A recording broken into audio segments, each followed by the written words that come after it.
বিদেশে সন্তান মারা গেলে কেহই জানে না, সবার আগে জানে বন্ধু জনম দুঃখী মা। মা জননী নাই আপন কেহ তার নাই,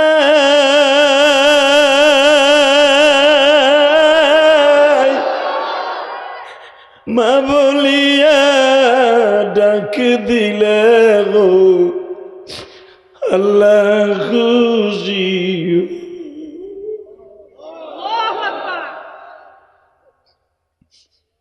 ওই ময়মনসিংহ 30 সালের বাইরা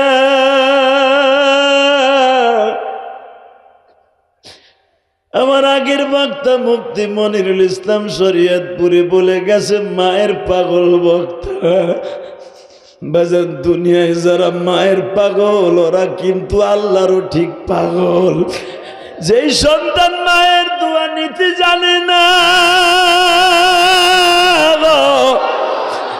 ওর মতো হতভাগা কেউ নেই গো মা।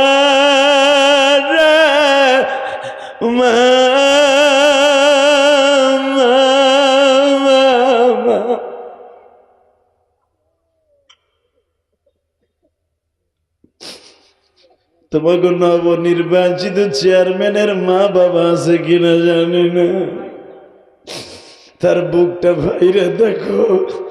আজকে যদি তার বাবা মা বাইসা থাকতো, বুক নিয়ে বলতো, বাবা রে তুই ডাক্তারের থেকে এখন চেয়ারম্যান হয়ে গেলি বাবা।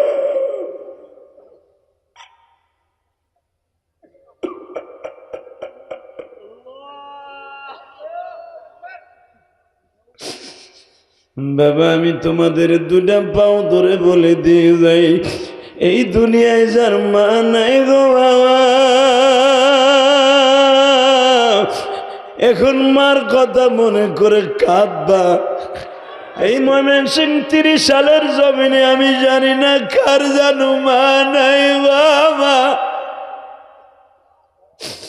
কার মা জানো 30 সালের বাঁশ বাগানের নিচে পড়ে রইছে। ওই দেখো তোমার চেয়ারম্যান এখন বয়া বয়া কান্দ, কারণ তার বাবা থাকলে আজকে প্যান্ডেলে থাকতো।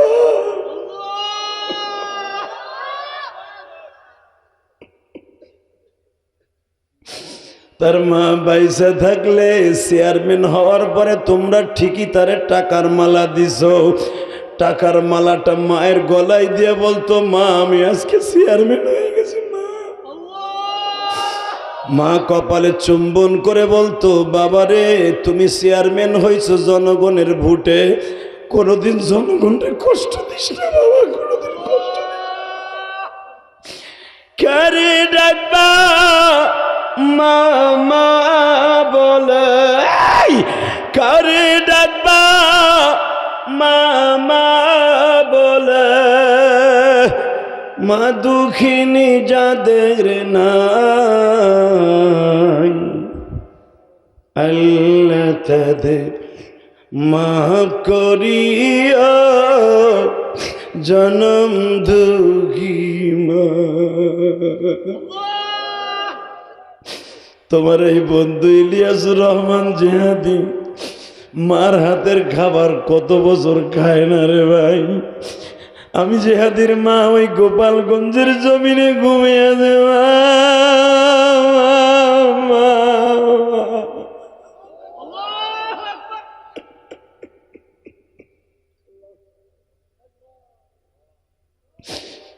কত যুবক তার মায়ের বকে বিয়ার পরে মা বাপরে খাওন দেয় না। আর আমি জিহাদি মায়ের জন্য কাঁদি আর বলি, মালিক দুনিয়ায় জিহাদির কোন জিনিসের অভাব রাখলা না, শুধু মায়ের অভাবটাই রাখলা।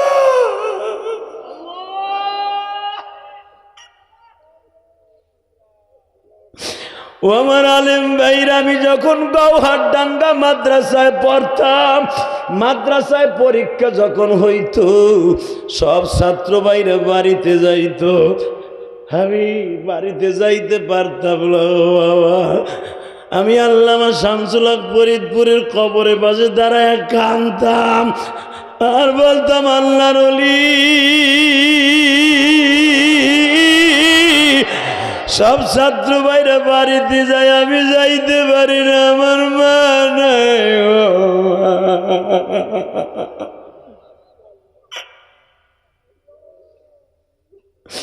ও আমার স্কুল কলেজের বন্ধুরা, আমার মাদ্রাসার আলেম ভাইরা, আজকে 2022 সালের 9 জানুয়ারি আমার মৌলারে দেখায়া দাও। হ্যাঁ ময়মনসিংহ 30 সালের ভাইরা, আজকে 9 জানুয়ারি আমার মৌলারে দেখাও, 9 জানুয়ারি দেখায়া দাও। ময়মনসিংহ 30 সালের জমিনে সাকওয়া ইউনিয়নে বসিয়া, হুজুর আমারও তো মা নাই বাবা নাই, আলিম উলামা কান্দে, চেয়ারম্যান কান্দে গো। এই যে আমার বাবা সামনে বইয়া কান্দে, যুবক এখন তুইও কানবি আর আমার মৌলারে দেখায়া দিবি। আল্লাহ জীবনে গুনাহ করবো না গো আল্লাহ, আল্লাহ যুবক দেখায়া দে, চোখের পানি দিয়ে দেখায়া দে, 2টা হাত আসমানের দিকে উঠে দে, জোরে আল্লাহর জোরে ডাক দে, ডাক দে যুবক, ডাক দে, যে জোরে ডাক দে, চোখের পানি দিয়ে ডাক দে, ডাক দে ভাই। 2022 সালে 9 জানুয়ারি দেখায়া দে। আল্লাহ তুমি মাফ কইরা দাও এই ময়মনসিংহবাসীরে, গুনাহেরাও করবে না আর জমিনে। আল্লাহ তুমি মাফ কইরা দাও ত্রিশালবাসীরে, কাঁদে এই না মাহফিলের ময়দানে। এই 5 বছর ধরে ওয়াজ হয়, এইভাবে কাঁদছে কিনা আমি জানি না। এরা রাত 12টার সময় তোমার ডাকে আল্লাহ, মাহফিলের ছেলেরা কান্দে, চেয়ারম্যান কাঁদে, মেম্বাররা কাঁদে। আল্লাহ আল্লাহ এই সম্মেলনের সভাপতি কান্দে, আল্লাহ তুমি দেখাও। ওলামা একরামের চোখের পানি তুমি দিতে পারো না, মাফ করে আল্লাহ দেও না, দেও দেও। এদের সাথে আমার মায়েরে মাফ করে দাও। নামা ভাই নামা, হাত নামা। জীবনে এইভাবে কান্দোস নাই, কি কইছে তোর গুনাহ মাফ হইব না, আমি জেহাদি গ্যারান্টি দিলাম আল্লাহ তোরে মাফ করে দিবে রে ভাই, আল্লাহ মাফ করে দিবে।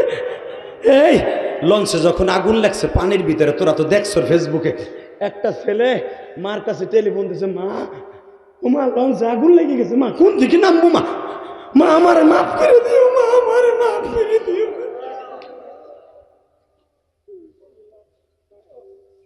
আর মা বলতে পারে নাই। যুবক আমি তোর 2টা পাও ধরে বলি, আমি ইলিয়াস রহমান যদি আমার মায়ের ঋণ শোধ করার জন্য আমি একটা মসজিদ করতেছি, আলহামদুলিল্লাহ বলেন। আমার এই চেয়ারম্যান ভাই দেখে আইছে, যারা আমার দাওয়াত দিচ্ছে তারা দেখে আইছে, আমার মসজিদের পিছনে 3 কোটি টাকা চলে গেছে। তোমরা আমাকে সমালোচনা করো না, বক্তার এত টাকা দিয়ে কি করে 1-2 ঘন্টা ওয়াজ করে, এত টাকা নাই কেন? এ বেটা আমার সমস্ত টাকা আল্লাহর ঘর মসজিদ মাদ্রাসায় যায়। তোমরা টাকা পাঠাই দিছো, টাকা মসজিদের বিল দিয়ে তারপরে হেনাইছি। 3 কোটি টাকা বাপের বাড়ির ধারে কথা না বেড়া, 3 কোটি টাকা তোর মাথায় বস্তা ভরে উঠে দিলে তুই যাইতে পারবি না মমিষি। 3 কোটি খালি শুনছর বেড়া। এই 3 কোটি টাকা ইলিয়াস রহমান জেহাদি তার মা ওসিয়ত করা মসজিদে খরচ করছি। 5 কোটি টাকা লাগবে আমার মসজিদে, 5 কোটি। 3 তলার কাজ চলতেছে, আলহামদুলিল্লাহ বলেন। 6 তলা ফাউন্ডেশন দিয়ে ওই চেয়ারম্যান দেখে আইছে, তখন তো চেয়ারম্যান সে আসছিল না, দেখাইছে নিচতলা পুরা টাইলস করা কমপ্লিট, আলহামদুলিল্লাহ বলেন। 2 তলায় টাইলস লাগাইতেছে, 3 তলায় কাজ চলতেছে, মারহাবা বলতে পারো না? আমার মতো বক্তারে 1 লাখ টাকা দিয়ে আনলে তোর গুনাহ হবে না বেটা, আমার টাকা মসজিদে যায়। আলেম উলামার টাকা হইলে তারা মসজিদ মাদ্রাসা করে, নায়ক গায়িকা গো টাকা হইলে সিনেমার হল করে। অতএব হারমোনিয়াম তবলা কিনে আর আমরা কিনি কিরান কোরআন হাদিস। অতএব তোকে দুধের পাও ধরে বলে যায়, আমার মা বলছিল রিয়াজ রে কোনোদিন টাকার মালিক হলে একটা মসজিদ মাদ্রাসা করিস। কোটি কোটি টাকা খরচ করে করছি ভাই। আমি যখন যেই বাসায় ঘুমাইছিলাম কয়েকটা যুবক আমার লগে দেখা করতে গেছে। কয়টা গেছে খালি সেলফি তুলতে, বাইর করে দিছি। 2টা যুবক গেছে আমার হাত ধরে, ঘুমির থেকে আমি উঠছি। চেয়ারম্যান যেই করে আমার দেখেছে, কমিটি তোমরা দেখছো, ছেলেটা আমার হাত ধরে কান ধরে বলে, হুজুর আমি ইউটিউবে আপনার ওয়াজ শুনি প্রতিদিন। হুজুর আপনি আপনার মান নামে মসজিদ করছেন, আমি চেয়ারম্যানের মুখে শুনছি যে হুজুরের টাকা কই যায় আমরা দেখাইছি। আমার আগে যে ওয়াজ করছে ওসমানী সাহেব, না উনি আছে না চলে গেছে, ওসমানী সাহেব বলে, হুজুর আমি কতজনকে কইছি জিহাদি সাহেবের টাকা কই যায় আমি নিজে দেখাইছি।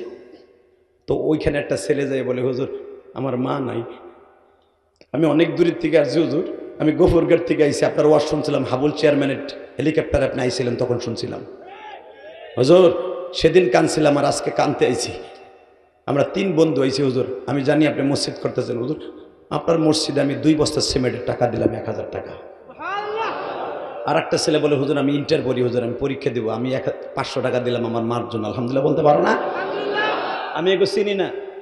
যখন আমি আসতেছি ওয়াজে তখন একটা ছেলে আমার হাতে 100 টাকা দিয়ে বলে, হুজুর আমি গরিব মানুষ, আমি অটো রিক্সা চালাই, আমি জানি আপনি মসজিদ করতেছেন, আমি কালকে রাত্রে আপনার ওয়াজ শুনছি আর কাঁদছি, এবং আপনার ওয়াজের টাকা কি হয় আমি যুদ্ধ করি, আমি অটো রিক্সা চালাই হুজুর, আমি 100 টাকা দিলাম, আমি তোদের 2টা পাও ধরে বলে যাই, ইলিয়াস রহমান জিহাদির দেশ নাই তোরা, তোদের জন্য দোয়া করে যাব, কিন্তু তোদের কাছে আমার একটা দাবি থাকবে, তোদের এলাকায় অনেক এতিমখানা মাদ্রাসা আছে, মসজিদ আছে, তোদের কষ্টের টাকাগুলো এতিমখানায় দিস ভাই, আমি যদি পারি আমার কষ্টের ঘাম ঝরানো পয়সা দিয়ে মসজিদ মাদ্রাসা করতে, তোদের কিছু টাকা এতিমখানা মাদ্রাসায় দিস। আল্লাহু আকবার বলেন। খালি বাড়ি গাড়ি করে ছেলেমেয়ের পিছনে খরচ করে না, এতিমখানা মাদ্রাসায় দেওয়ার দরকার আছে না নাই? এ যুবক, আমি তোর পাও ধরে ধরছি, আমার সাথে একটা ওয়াদা দে, আমি মোনাজাত করার আগে এই ময়দান ছেড়ে কেউ যাবি না। কে আছে দেখে হাত তুলে দেখাও তো, আমি মোনাজাতের আগে কেউ যাবি না। তুই যদি আমার সাথে মোনাজাত করে যাস আমি তোর বন্ধু বানাই যাবো। নামাও হাত। এই মাহফিল কোনো কালেকশনের মাহফিল না। আল্লাহু আকবার জোরে কর। আমি শুধু তোমার 2টা পাও ধরে বলবো, শুধু বসে থাকবা আর আমার আল্লাহর কাছে ওই দেখো 2জন খাড়াই গেছে, দেখো। এই মুসলমানের পোলা, আমার সাথে ওয়াদা দিছো মোনাজাত না করে যাব না, ইনশা। আমি চেয়ারম্যানকে তোমাদের কাছে রেখে গেলাম, চেয়ারম্যান সাহেবকে ভালোবাসো, চেয়ারম্যান সাহেবকে বুকে নিয়ে আদর কইরো, তার কাছ থেকে খেদমত নিও, তার সাথে বেইমানি করো না, সেও তোমাদের সাথে বেইমানি করবে না। এখন রাত 12টা, সোয়া 12টা বাজে, শুধু তো আমি তোমাদের খেদমতে আরজ করতে চাই, জমিনের মালিক কে? রাত 10:30টায় উঠছি, সোয়া 12টা বাজে, আমি শুধু তোদের 2টা পাও ধরে বলে যাই, এই জমিনের মালিক যদি আল্লাহ হয়, ওই আল্লাহর সাথে ওয়াদা করবো জীবনে কোনোদিন 1 ওয়াক্ত নামাজ কামাই দিব না। উঠে হাত উঠা উঠা উঠা উঠা উঠা নামা হাত। 2 নম্বর ওয়াদা করবি আমার সাথে, আমি মায়ের পাগল, আমি আল্লাহর পাগল, বল জীবনে কোনোদিন মা বাপরে কষ্ট দিবি না। নামা হাত। এখানে এমন কোনো বন্ধু আমার হবি এখন, আমি যদি তোরে বলি তুই আমার বন্ধু হবি? আমি হজে থাকা অবস্থায় 2011 সালে আমি কাবাঘরের সামনে আমার বাবারে পাও ধরে কাঁদছি, আব্বা আপনি আমার মাফ না করলে আমার হজ হইব না। আমি জানি হাদিস, হুমা জান্নাতুকা ওয়া নারুকা, মা বাবা তোমার জান্নাত, মা বাবা তোমার জাহান্নাম, আব্বা আপনি আমার মাফ করে দেন। আমার বাবা কাবাঘর বুকিনে আমার মাফ করে দিছিল। কোন যুবক আসল লাভ দিয়ে দাঁড়াই বলবি তুই বাড়িতে যাইয়া তোর বাবার কাছে মাফ চাবি, হাত উঠা, তোর বাবার কাছে মাফ চাবি যাইয়া, হাত উঠা, তোর বাবার কাছে যাই মাফ চাবি, বুকের মধ্যে নিয়ে মাফ চাবি, বাবার কাছে মাফ চাবি না। বসেন, নগদে আমি দেখবো, নগদে কোন যুবক এখানে আসর, তোর বাপ এই মাঠে আছে, তুই দেখতেছস তোর বাবা কোথায় বসছে। 30টা সেকেন্ড একটা দৌড় দিয়ে এমন কোন যুবক আছে এখন মাঠের মধ্যে যে বাপরে বুকে করে খাড়া করে কানবি? কোন যুবক আসর দাঁড়া, কোন যুবক আসর দাঁড়া, তোর বাপ এই মাঠে আছে, একটা লাভ দিয়ে দাঁড়া, তোর বাপরে খাড়া করে দে, দৌড় দে, দে দৌড় দে, দে দৌড় দে। আর কোন যুবক আসর দে দৌড় দে, দে দৌড় দে, দৌড় দিয়ে তোর বাপরে বুকে নিয়ে কানবি, দে দৌড় দে, দেখ তোর বাবা কোথায় আছে, দাঁড়া, এই বাবারে খাড়া কর, যুবক খাড়া কর, আর কে কে আছে দাঁড়া, এই যুবক দাঁড়া, দেখ তোর বাবা কোথায় আছে, আর কার বাবা আছে, ওঠ ওঠ হতভাগা ওঠ, দেখ তোর বাবা কোথায় আছে, দেখ কেমনে কান্দে, দেখ দেখ, ও জান্নাতে যাবে না যাবে কেটা, দেখ ওই দেখো যে মাহফিলে মাঝখানে বাপরে বুকে নিয়ে কান্দে, যুবক ওঠ, যুবক ওঠ, দেখ তোর বাবা কোথায় আছে, দেখ, 30 সালের যুবক ওঠ, দাঁড়া, বাপরে বুকে নিয়ে কান্দতে থাক, কান্দতে থাক, কান্দতে থাক, কান্দতে থাক, দেখ বাপও কান্দে, ছেলেও কান্দে, দেখ এই সৌভাগ্য আর জীবনে পাবি না। বাপের কাছে মাপ চাইলে ডাইরেক্ট আল্লাহ মাফ করে দিবে, কোনো সন্দেহ নাই। ওর তালবে আলিম তোর বাবাই মাঠে নাই। তালবে আলিম তোর বাবাই মাঠে নাই। তোর বাপটা থাকলে তোর উস্তাদ নাই। তালবে আলিম বাবা নাই, তোর বাবা নাই এই মাঠে। কি যুবক ভাই, তোর ভাই নাই? তোর বড় দাড়ি পাকা বাবা, তোমার বাপ নাই, তোমার বড় ভাই নাই। এক ভাই আর এক ভাইয়ের বুকি নিয়ে মাপ চাও তো দেখি। এক ভাই আর এক ভাইয়ের বুকি নিয়ে মাপ চাও তো। আল্লাহ তুমি মাফ কইরা দাও বান্দারে, মাফ করিয়া উঠাইবা হাসরে। বসো। এই মিডিয়া এখন খোল, সব খোলা হন, সরা, সব খুলে যাও। একসাথে বলেন, সমস্ত প্রশংসার মালিক কে? ওই আল্লাহরের সাক্ষী রেখে বলছে, বাবা যে দুইটা ছেলে বাবারে বুকিনে কানলো, তোমরাও বাইতে যেইভাবে বাবারে বুকিনে কানবা। পারবা না ভাই? পারবি যুবক, পারবি? আর কিছু না পারো সেই রাত 12:30টার সময়, 1টার সময় মার কাছে যে হাতটা উঠাবি, ঘুমিতে উঠে কবি, মা বাইজিদ বুস্তামির মা রাত্রে দোয়া করে অলি বানাই দিছে, তুই আমার জন্য একটু দোয়া কর মা। ওয়াজ শুনে আইসি জিহাদে বাইরে, ওয়াজ শুনে বুকটা কেন যেন কাঁপতাছে, মা তুই আমার মাপ না করলে আমার কোনো দোয়া কবুল হবে না। তুমি যদি মার কাছে দোয়া চাইতে পারো, আল্লাহ মাফ করে দিতে পারে। পারে না ভাই? পারে না?